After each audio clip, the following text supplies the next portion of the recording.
What's up, YouTube? This is your one and only One Best I Can Be one. Sorry for not doing anything last week. I was kind of busy.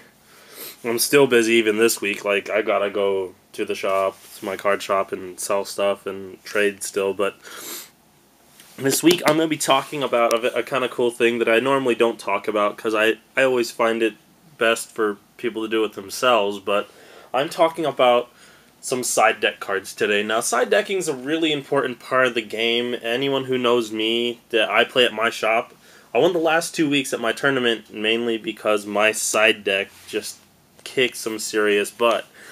The big thing with side decking is you always have to remember these cards may not work for your shop. They may work for your meta, because each meta is different at every single card shop.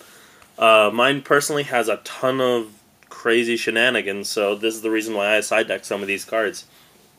So yeah, I'm just gonna hop right into it. These are my four of some of my favorite tech cards against the meta at my shop, and I always think they're fun.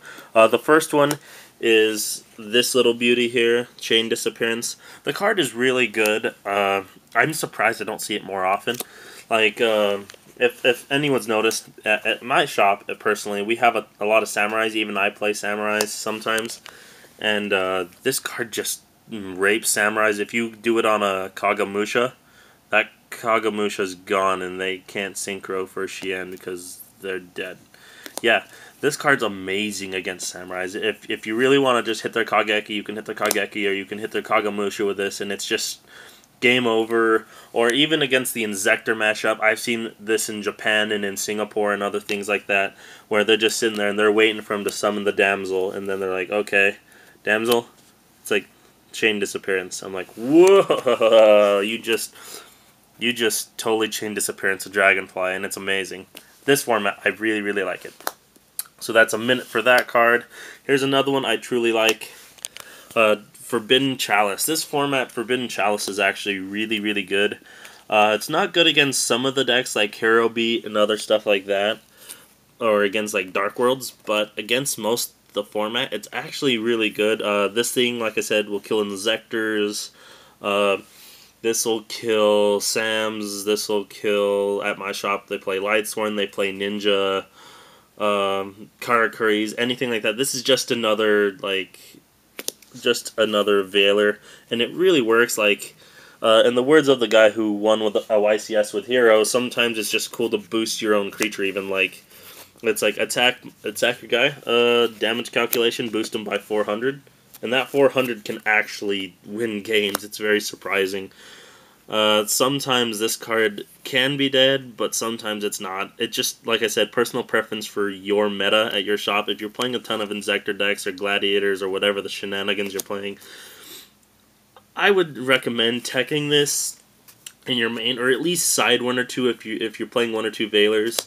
Like, try it because it's really, really, really good, this format. I really enjoy it.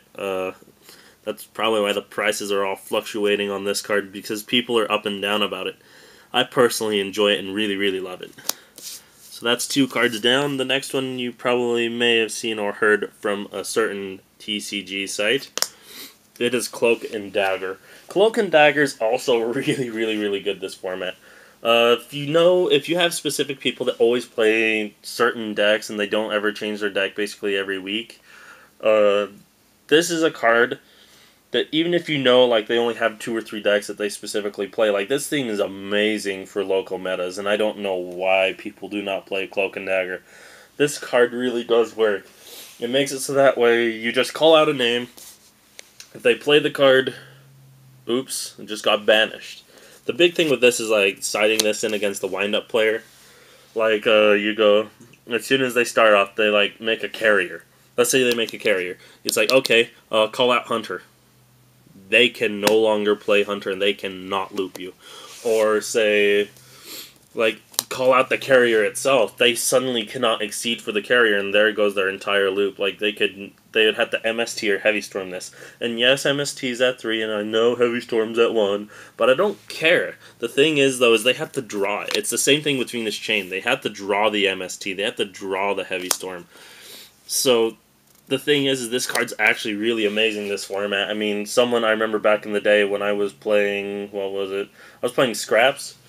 He Prohibition Scrap Dragon. No. He Prohibition Chimera. And then I had a different way to make Scrap Dragon, and right before I synchroed, he's like, okay, Cloak and Dagger, calling Scrap Dragon. I'm like, well, fudge me. It's actually really good. I really enjoy this card. So, for my last card, here it is.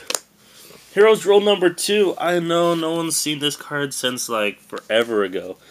Back when Infernities were popular and all that jazz. Speaking of Infernities, sorry, Jordan, but it was fun. I couldn't help it. The shout out to my friend Jordan. I cited this on him on Saturday. It was amazing.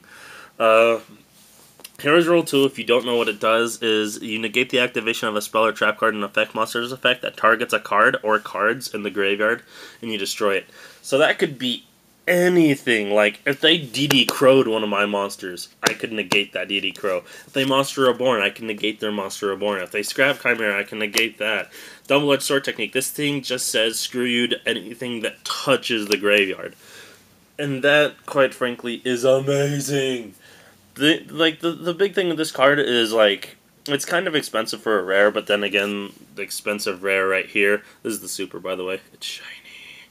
But, like, it's overall an amazing card. Like, I am surprised how many games this little sucker won me. Like, at least at regionals, it's helped me win. Like, even against the Inzektor matchup, they go to target something in their grave, and I'm just like, Heroes Rule. So not only is the thing that they're, like, you know, targeting not going to come out, it's better than Crow in that respect, where it's not only going to not come out, I just killed their guy. I just killed their Dragonfly, or I just killed their Centipede, or whatever they were just going to do. I just killed their freaking wind-up mouse. Wind-up rat, sorry. It's not a mouse, it's a rat, because it's a dirty little bugger. Yeah, like, this card's really, really good, and I don't know why people aren't playing it. I'm expecting sometime in the future for someone to just be like, Heroes Roll's popular again, or whatever crap. But until then, this is a card that's just really flown under the radar that I really, really like. So yeah, this has been basically a segment here. Tell me if you like this segment about side decking. I'll talk about some more cards if you want. That's the thing. Like, you have to like, and you have to subscribe, and you have to comment. Please tell me what you think of this. Please tell me if you like the cards that I picked for the side decking, these 4 little side deck cards. I'll probably be cutting this down to 2, or maybe even just 1 to 2. Yeah, probably 2 cards for side decking, because 4 is just a lot. I mean, it's just like, that's most of your side deck if you did 3 of each of these things. But, like, I'll probably be cutting it down to 1 or 2 cards a week. And yeah, so just comment, rate, and subscribe. This has been One Best I Can Be 1. Please tell me what you think. Peace, YouTube. I love you, especially her. She's so beautiful.